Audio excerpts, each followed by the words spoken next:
parler des pompes intrathécales. C'est une thérapeutique qui est connue depuis plus de 30 ans et qui est utilisée en neuromodulation par nos collègues frères neurochirurgiens depuis de nombreuses années pour, par exemple, la spasticité avec le baclofen.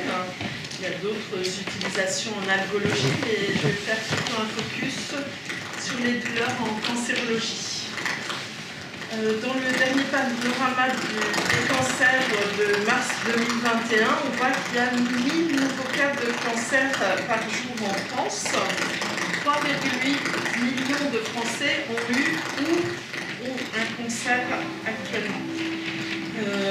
3 défis s'offrent à nous et je fais surtout un arrêt sur le deuxième défi qui est d'améliorer la qualité de vie des patients et limiter les séquelles. Effectivement, dans une étude qui s'appelle Vican 5, on sait que 70% des patients vivent à 5 ans avec des douleurs persistantes du cancer. Le troisième défi, et c'est surtout là c'est le patient-là auquel on va s'intéresser aujourd'hui, c'est la lutte contre les cancers de mauvais pronostic, par exemple le pancréas, avec 11% de survie à 5 ans. Et ces cancers sont accompagnés de douleurs sévères, voire rebelles, voire réfractaires. La particularité de la prise en charge de la douleur dans le traitement du cancer, c'est qu'on a en même temps des traitements symptomatiques, des traitements de prise en charge psychologique qui accompagnent les traitements oncologiques du patient et on fait de la chimiothérapie de plus en plus tardivement dans la prise en charge du cancer. On a beaucoup de chimiothérapie maintenant dites palliatives, mais qui peuvent avoir aussi un effet antalgique pour le patient. Et on verra que dans l'admission d'intrathécal, il faudra pouvoir discuter de cette intrathécale avec nos confrères oncologues. Mais on a aussi l'immunothérapie ou d'autres techniques qui remettent en question aussi des fois les pronostics et l'évolution des patients. On va s'intéresser au changement d'opioïdes. Vous savez qu'on ne parle plus de rotation. Quand on a une diminution du ratio bénéfice-risque, pour ces patients traités souvent par opioïde 3 avec des dosages assez importants, on parle de cette indication de changement quand les douleurs sont insuffisamment contrôlées avec un END supérieur ou égal à 5. Et je rappelle cette recommandation de bonne pratique de l'HAS sur l'antalgie des douleurs rebelles et pratiques sédatives, notamment situation palliative en fin de vie de janvier 2020, qui reparle de tout ça et place la position de l'intrathécal. L'autre indication de ce changement d'opioïde, ça peut être la diminution du ratio bénéfice-risque avec l'émergence d'effets secondaires très importants et d'intolérance aux médicaments. Donc on va se poser la question d'un changement d'opioïde en hospitalisation, soit en changeant de molécule, soit en changeant de voie d'administration, par exemple par la voie intraveineuse, mais ce qui nous intéresse aujourd'hui, c'est l'intrathécal. Ça représente environ 30% des patients. Ça a été estimé dans cette recommandation HAL. Je vous rappelle l'échelle de l'OMS qui doit surtout être utilisée pour la prise en charge antalgique des douleurs du cancer, où un nouveau palier avait émergé, le palier 4, avec l'introduction des techniques d'anesthésie loco-régionale ou des techniques interventionnelles. L'intrathécal, c'est quelque chose qui est apparu en 2009 pour la cancérologie, qui reprenait des modes d'administration anciens qui avaient été faits de façon un peu différente. Et l'intérêt en 2009 de l'avoir installé en France, c'est surtout l'arrivée des pompes et de pouvoir avoir un patient implanté qui recevait le traitement et qui pouvait être donc rempli toutes les 3 à 4 semaines. Alors les indications, ce sont les douleurs chroniques cancéreuses réfractaires. On rappelle la recommandation formalisée d'experts SFAR SFDD de 2013. Des patients avec une évolution loco-régionale, par exemple, les cancers pelviens, colorectaux, les sarcomes. On a aussi les pancostobias, par exemple. Il ne faut pas avoir d'espoir de traitement curatif, et c'est là où la discussion avec l'oncologue est centrale pour la prise en charge de ces patients, et bien sûr des douleurs en lien avec la pathologie tumorale. Un cas particulier, c'est le cancer du pancréas. 2 études principalement, une étude de Steams aux États-Unis avec 43 patients implantés, et il y avait une nette différence de la survie chez les patients implantés versus non implantés. Une autre étude, en France, on a été accompagné par la locomotive d'Angers qui est le docteur Ductoron, et une publication d'un anesthésien analgésien en 2018 où il prenait 93 patients et 78% de ces patients avaient une échelle numérique de la douleur inférieure ou égale à 3 après une semaine d'implantation. 63% des patients étaient même tellement bien qu'ils pouvaient reprendre une chimiothérapie alors que jusqu'à présent ils l'avaient abandonnée compte tenu d'altération de l'état général et liées à ces intolérances aux médicaments opioïdes à forte dose. L'une des alertes, et notamment pour le pancréas, c'est d'intervenir tôt, c'est d'intervenir avant la phase de dénutrition.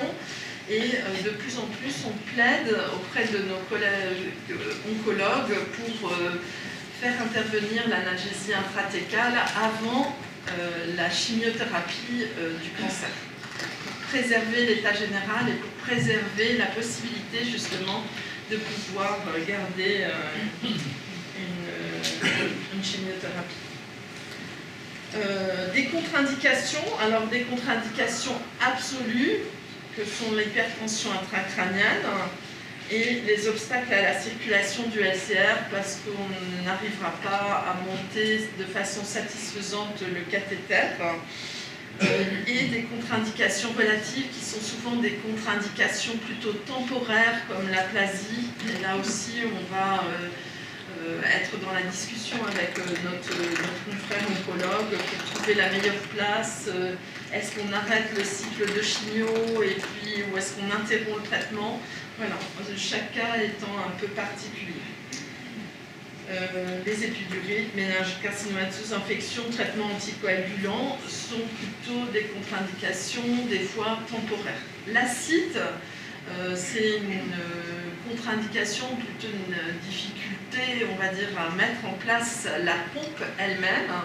Et on va, chez ces patients-là, souvent proposer plutôt un site d'accès intrathécal relié au cathéter intrathécal. L'idée de l'intrathécal, c'est donc d'amener les antalgiques au plus près des récepteurs médulaires. Ça va permettre de diminuer fortement les doses des antalgiques, de diminuer les effets secondaires, et on a prouvé que ça améliorait la qualité de vie et de survie du patient. On va bien sûr se réintéresser à ces planches anatomiques pour voir à quel endroit on va positionner l'extrémité distale du cathéter en fonction de la zone métaneurique qu'on souhaite analgésier. Le matériel, c'est une pompe en titane avec un cathéter. On va choisir, en tout cas chez les adultes, une pompe avec un réservoir de 40 ml pour garder la meilleure autonomie. Je rappelle que dans cette pompe, il y a aussi un module électronique pour paramétrer la pompe, et les débits et les conseils d'administration, et il y a surtout aussi une pile comme dans les pacemakers, et donc on ne devra pas incinérer cette pile et cette pompe en cas de décès du patient.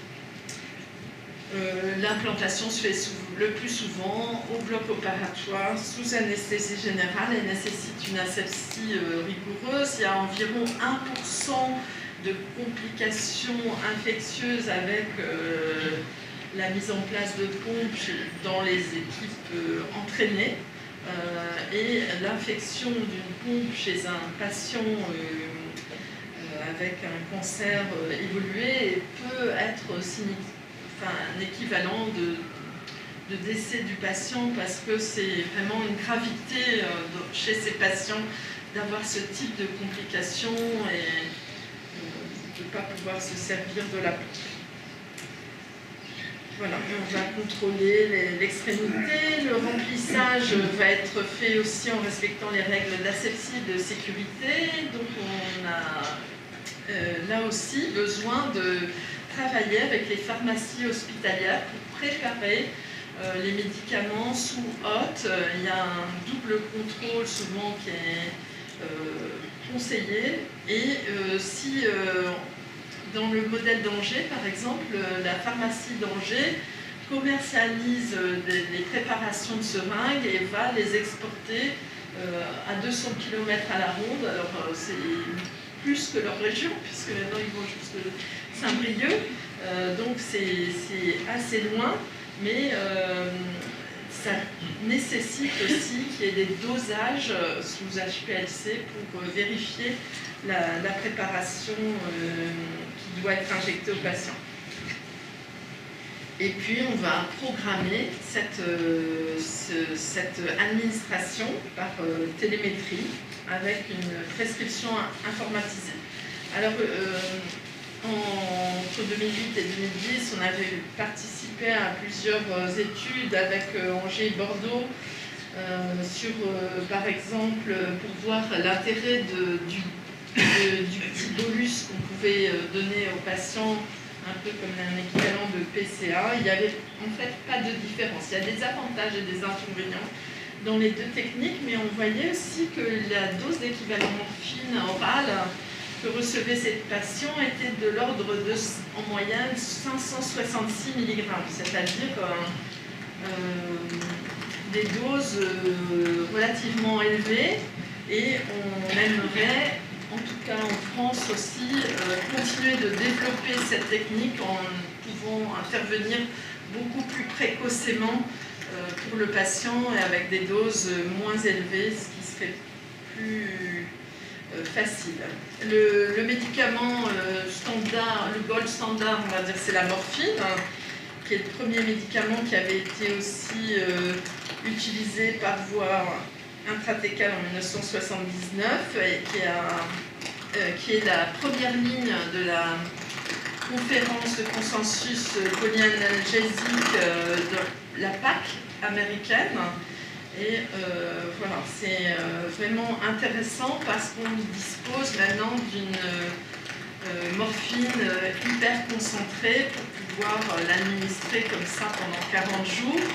On voit que c'est un médicament qui a une durée de vie aussi et une persistance, on va dire, intacte dans la pompe qui est importante. C'est le meilleur produit. Un ordre de grandeur pour le changement, au moment du changement pour calculer, et on prend aussi une autre étude de Denis Dupoiron faite sur 239 patients. On voit que dans cette étude, on était dans les doses de départ d'équivalent morphine orale autour de 512 mg et on avait un ratio de changement qui était de 1,140 à 1,80. On voit bien aussi qu'entre le début de l'injection intrathecale et par exemple la fin de la première semaine après la pose du matériel, on est obligé d'affiner des fois la dose de morphine qu'on va administrer au patient. Mais la morphine, ça ne fait pas tout. Il y a une tolérance aussi. Il y a des patients qui ont des douleurs neuropathiques qui ne répondent pas bien au traitement opioïde. Et on se rappelle l'action synergique avec les anesthésiques locaux. D'ailleurs, sur cette cible d'action, on voit que de nombreux récepteurs sont impliqués dans l'analgésie et on va utiliser d'autres médicaments qui permettront d'avoir une meilleure analgésie et d'avoir une meilleure stabilité, on va dire, du traitement. Alors on peut utiliser des médicaments comme la ropivacaïne qui agissent sur les canaux sodiques et qui, à des doses qui sont quand même relativement faibles, n'auront pas de bloc moteur. On a des anesthésiques locaux qui peuvent être neurotoxiques, donc on va augmenter progressivement et panacher donc, cette administration. On peut utiliser aussi dans les recommandations américaines, on peut utiliser donc, un médicament qui est une conotoxine, un venin d'origine d'un escargot de mer, et qui n'est utilisable que par voie intratécale parce qu'il a une toxicité sinon létale féroce ou intraveineuse. Et c'est un puissant bloqueur des canaux calciques voltage dépendant et il peut avoir un effet très intéressant sur les douleurs neuropathiques sans tolérance. Il y a des recommandations qui avaient été données en France sur une titration qui pouvait être utilisée, qui était assez rapide. Dans Timothy Dear, dans Pain Medicine en 2019, alerte sur le fait qu'il faut garder des doses plus faibles et une croissance de la titration plus progressive. Et nous-mêmes, nous en avons fait l'expérience, puisqu'il y a des effets secondaires, notamment neuropsychiatriques, qui peuvent être des fois assez spectaculaires, avec vertige, hallucination, confusion, dépression. Au départ, on contre-indiquait d'ailleurs pour les patients ayant des antécédents de dépression, mais on peut aussi avoir des patients qui développent des agressivités, où on va voir, ce qui est fréquent, c'est de voir par exemple des nystagmus, et ça doit nous alerter et faire baisser les posologies. C'est un médicament qui est moins stable dans la pompe intratécale, donc il va nécessiter de remplir, on va dire, plus fréquemment. Au-delà de 3 à 4 semaines, on ne va vraiment pas pouvoir garder la stabilité du médicament. Et voilà, en tout cas, c'est un médicament quand même intéressant pour les patients avec des douleurs sévères et des mécanismes neuropathiques importants.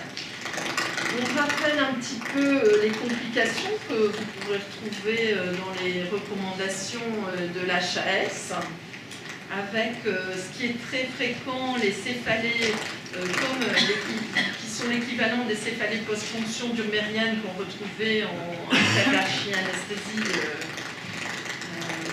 Donc on va être exposé à ça, le bloc vésical aussi par exemple, ce qui va nous rappeler la rachianesthésie. Et puis après on a des complications aussi plus rares comme le granulome chez les patients qui reçoivent des doses morphiniques élevées de façon prolongée. Alors c'est rarement des choses que l'on voit en cancérologie, encore qu'on a des patients qui ont, avec ces techniques, des fois des durées de survie très prolongées. Et je citerai le cas d'une de nos patientes qui est traitée depuis 6 ans et qui était pratiquement donnée pour morte dans les 6 mois après son implantation et qui finalement a survécu à une chimio, etc. Et là se pose la question des fois, chez certains patients, des complications à plus long terme, avec même des nécessités des fois. Par exemple, chez cette patiente, on a dû changer la pompe. Alors, je remercie Gilles Lebuc d'avoir apporté le travail régional. Je rappelle que la DGOS, en 2017, a exprimé le besoin que cette technique soit largement diffusée en France Et un groupe de travail s'est réuni avec l'ARS, le réseau de cancérologie, les structures douleurs chroniques. Tu as participé à ce travail. Il y a beaucoup de structures. On va dire qu'on est une région relativement bien pourvue en structures douleurs chroniques et avec un travail qui est fait en collégialité entre ces structures qui est important. Et on a pu donc aussi dire, par exemple, dans ce travail, qu'on voulait au moins une structure poseur par département et on voulait pouvoir identifier des structures qui pouvaient aider à faire des remplissages et on est en train de mettre en place tout cela. On a voulu insister dans ce travail régional sur l'évaluation multidisciplinaire avec les oncologues, avec les médecins de soins palliatifs et avec les médecins de toutes les structures douleurs chroniques. On a défini les examens à faire, on a un schéma qui semble un peu complexe comme ça, mais qui reprend toute la chronologie de la décision de l'analgésie intrathecale et toutes les étapes de prise en charge du patient avec les acteurs concernés, les outils qui pouvaient être utilisés. Et on rappelle les différentes étapes et on essaye de se positionner sur des délais pour pas qu'on retarde trop la mise en place donc, de l'analgésie intrathecale. On rappelle que ce sont des contraintes, que ça nécessite un sevrage des autres morphiniques, donc c'est ce qui prend souvent du temps. C'est pas l'intervention ni la titration des médicaments qui est le plus chronophage, c'est vraiment ce sevrage des autres opioïdes qui est important. La difficulté persiste sur la gestion de la fin de vie du patient et c'est pour ça que Denis Ducoiron a d'ailleurs représenté au dernier congrès de la CFETD une étude qui s'appelle Do It, qui est la mise en place d'équipes mobiles qui pouvaient aller au domicile du patient, qui seraient formées et qui pourraient aider à faire ce remplissage parce qu'on a beaucoup de difficultés à déplacer les patients en toute fin de vie. Mais pour l'instant, ce projet est à l'arrêt parce qu'il est en attente des autorisations. Voilà. Mais ça permettra, je pense aussi, l'essor de cette technique le jour où ça sera réglé. Alors, grosso modo, on a aussi une réflexion qui doit être faite avec, par exemple, l'oncologue ou le médecin de soins palliatifs sur l'espérance de vie du patient et grosso modo, si elle est en moins de 3 mois, on va plutôt choisir un site d'accès relié à un cathéter intrathecal pour pouvoir mettre une seringue autopulsée, pouvoir adapter plus rapidement les posologies du patient. Et si l'espérance de vie est supérieure à 3 mois, on a une pompe implantée. Alors, la grosse difficulté actuellement en oncologie, c'est que les oncologues ne savent plus nous donner d'espérance de vie. Alors bien sûr, il y a des tas de scores sur le taux de protéines, mais le taux de protéines, ça change. Sur les globules blancs, mais là aussi, ça change. Donc il y a tellement d'interférences qui sont venues que les oncologues ont de plus en plus de mal à préciser l'espérance de vie des patients. On voit que certains patients avec les pompes avaient une survie estimée à moins de 3 mois. On avait d'ailleurs eu un patient qui, au bout de 6 mois, on lui a dit « mais enfin, il faut qu'on vous implante la pompe parce que ça sera quand même plus pratique pour vous ». Finalement, il n'avait pas voulu, mais il a encore duré 3 mois. Donc c'est vrai qu'on ne sait plus. Ces techniques-là aussi impactent le patient des fois très positivement pour améliorer sa qualité de survie. Alors le plus difficile pour l'intratécal, c'est de pouvoir, on va dire, capter le patient et pouvoir intervenir ni trop tôt avant qu'il y ait une chimiothérapie spectaculaire qui fasse une rémission pendant 2 ans où le patient n'a pratiquement plus de douleur, et ni trop tard quand il est trop dénutri et qu'on pourra difficilement l'implanter. Et... Voilà. Merci.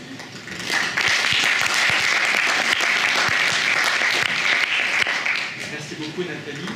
Il y a des questions dans la salle. Oui, sur le plan pratique actuellement, avec tous les centres antidouleurs, comment on peut adresser les malades?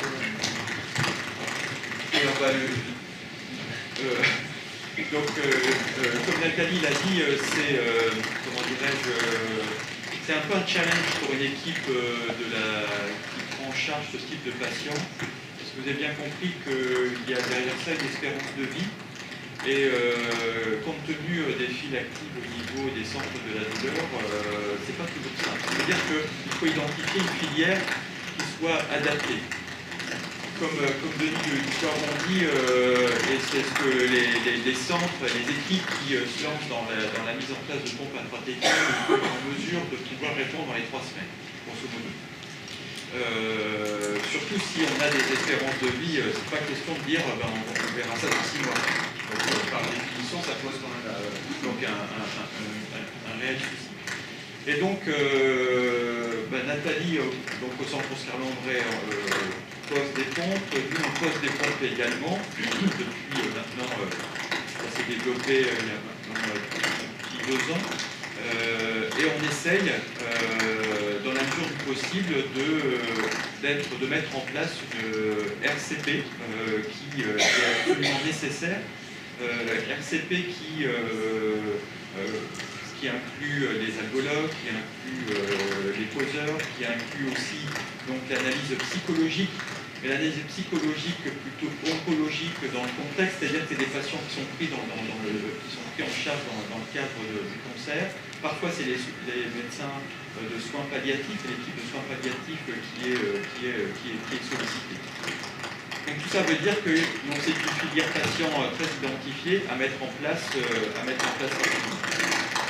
En général, quand on est sollicité, on essaie de faire face à ça. Parce que sinon, bien on perd trop de temps. Et alors les voies, comme Nathalie l'a dit, les voies de demande, c'est souvent ça passe par un email venant d'un confrère oncologue ou d'un médecin de soins PAL, en connexion directe avec l'un d'entre nous. Et une fois qu'on a l'information, on met en place la réunion pluridisciplinaire. Souvent, ça se fait dans les 48-72 heures. Parce que derrière ça, c'est surtout un patient qui a extrêmement mal. Donc, très inconfortable. Et on a vu des situations arriver dans le service qui étaient catastrophiques, avec des personnes qui étaient prêtes à se suicider, avec des doses de morphine qui étaient absolument dingues. Il y avait un patient, je me souviens, qui était assez emblématique, qui est arrivé avec une PSA Sufinta, et il était à 30 ampoules Sufinta jour dans cette journée. Et ce patient avait une échelle numérique, s'il y avait une cotation à 20, eh bien, il visserait, et donc il pleurait quasiment quand il est arrivé. Donc émotionnellement, il y a beaucoup d'impact également vis-à-vis des équipes, mais en tout cas, là c'est une situation qui est une situation extrême, c'est une caricature. On ne devrait pas arriver à un tel niveau pour ces patients-là, mais il faut bien comprendre que quand on a pris en charge ce patient, eh bien, il fallait agir vite.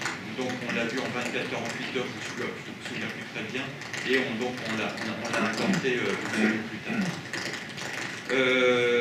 Mais il y a des situations, donc ça c'est un contact direct avec un médecin, donc là c'est un médecin de soins palliatifs qui était réellement en difficulté, s'en sortait plus avec ce patient. Et donc la moralité de l'histoire, c'est que la pompe a fonctionné de façon magistrale. De temps en temps on a des échecs, c'est pas toujours aussi, mais elle a fonctionné de façon magistrale. Ce monsieur qui était annoncé en effet sur un pronostic de vie, donc en tout cas lui moralement il souhaitait mourir, c'était son seul objectif. Eh bien, ce monsieur, on l'a suivi pendant 5 mois, dans des conditions qui étaient des conditions de confort, il le disait lui-même. Après, il est décédé progressivement de l'envahissement de son cancer, mais avec quasiment 0 douleur. Et ça lui a permis de profiter de sa famille. Et un fait, on a dû l'implanter en octobre, il a pu passer Noël avec sa famille. Et c'était ce monsieur, finalement, c'était le soulagement. Et donc, on peut avoir des soulagements qui sont parfois extrêmement intéressants et puis on ne mesure pas l'impact qu'on peut avoir. Tout ça pour dire, au-delà de ce cas, c'est qu'il faut être en possibilité de pouvoir agir vite pour l'implanter rapidement ce type de patient parce qu'il y a des difficultés en lien avec l'espérance de vie. Et c'est un contact, c'est une filière tout à fait spécifique qu'on a mis en place, qu'on tente de préserver, même si ça entraîne beaucoup de contraintes pour les équipes. Alors c'est toute l'importance de ce travail qui a été fait justement au niveau régional, c'est de travailler en amont aussi le dossier et donc de le travailler justement avec l'oncologue ou s'il est suivi en soins palliatifs, il n'a plus d'oncologue, avec le médecin de soins palliatifs, parce qu'il y a des contraintes aussi de médicaments, des fois d'oncologie ou d'état général, de dénutrition, où on sait qu'en général, à 20 d'albumine, la cicatrisation a eu des fois des problèmes de cicatrisation chez ces patients trop dénutris. Donc il faut pouvoir travailler en tout cas le dossier en amont entre médecins pour ne pas décevoir, on va dire, le patient altéré qui va venir nous voir comme son dernier secours. Voilà, donc c'est pour ça qu'il faut vraiment travailler. Et plus on va être sur des douleurs et un mécanisme des douleurs loco-régionales, comme un cancer pelvien, voilà, par exemple ça va être une bonne indication, ou un bronchoscopie, ça va être une bonne indication, mais si les patients, par exemple, on a eu dernièrement un patient avec des métastases cervicales très douloureuses, des métastases sacrées très douloureuses, on ne va pas pouvoir balayer, on va dire, suffisamment. Et ça, c'est des situations où des fois, le patient en a quand même une, et c'est des situations où on va vite aller vers des échecs parce que de toute façon, on va être obligé d'augmenter tout le temps. Et en tout cas, c'est des situations où si on le faisait, ça serait plutôt un site. Mais je rappelle, le site, il y a 7 à 8% d'infection. Enfin, c'est pas du tout la même vie, puisqu'il va rester avec un fil à la patte. Et, soit dans une structure type soins palliatifs, soit avec une HAD. Enfin, il y a une formation à faire, il y a tout un... C'est pas simple, il faut mettre en place des choses derrière. Oui. Juste, je savais que vous aviez une région dynamique, ça le prouve une nouvelle fois. Non, mais c'est formidable, la collaboration avec l'ARS. Bon, en région orale, on n'a pas cette force de frappe.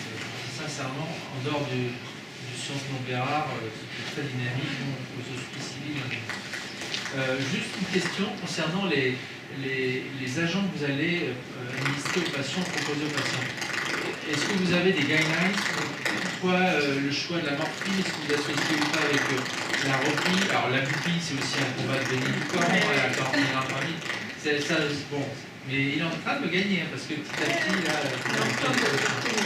Du coup, comment est-ce que vous choisissez ça? Alors nous, on a en général des patients qui ont des fortes posologies ou des mécanismes de douleur très sévères et des fois très évolutifs. Et on suit les recommandations nord-américaines de la PAC et avec très rapidement 2 voire 3, voire des fois même 4 quand on voit qu'avec le ziconotier on commence à avoir des effets secondaires neuropsychiatriques, vraiment c'est vraiment fréquent.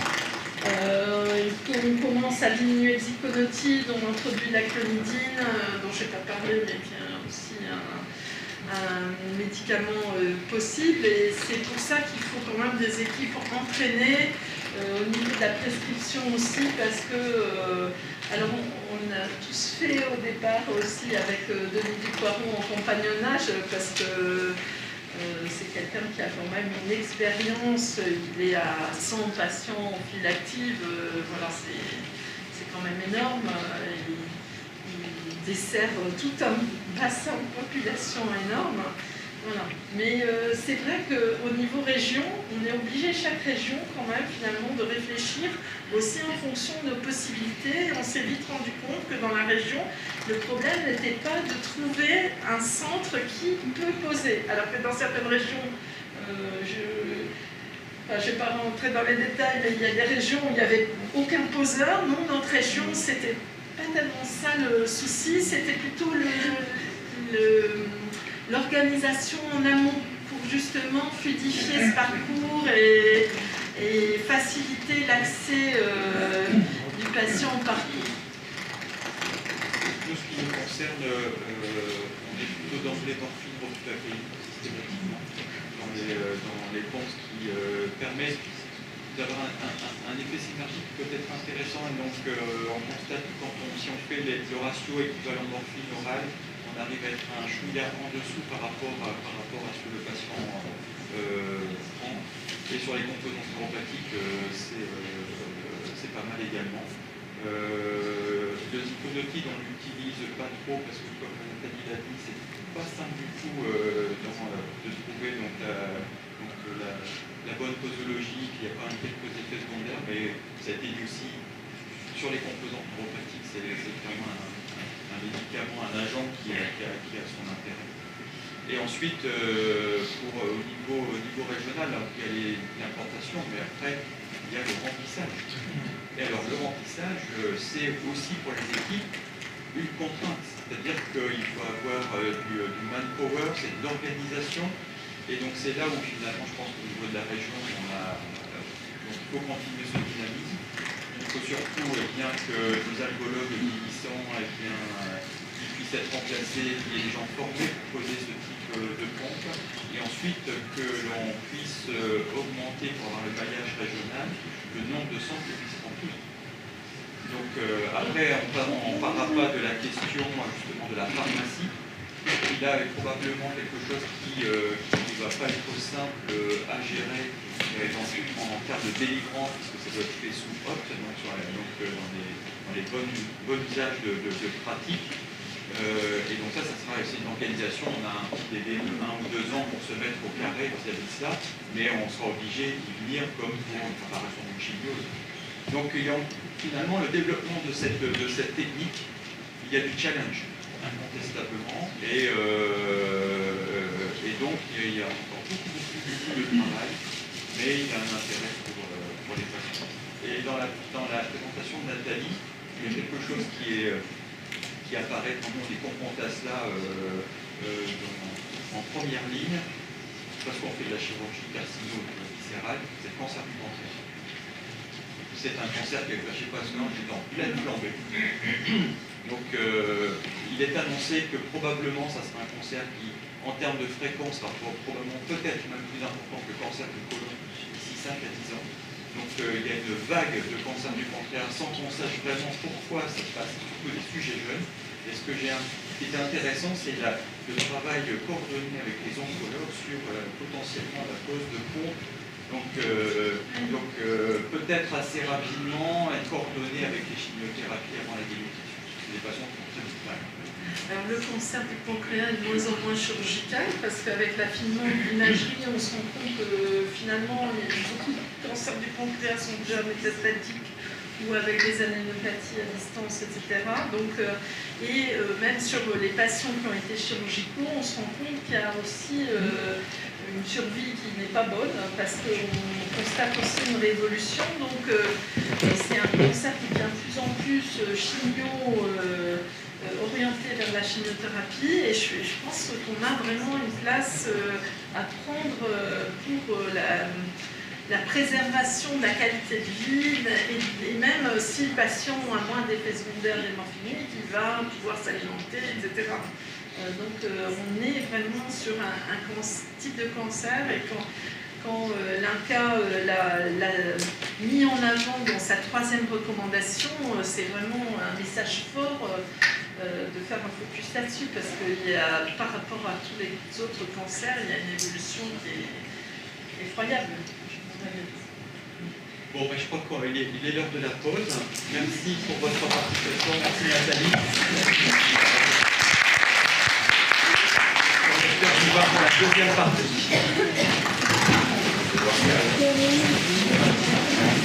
Je suis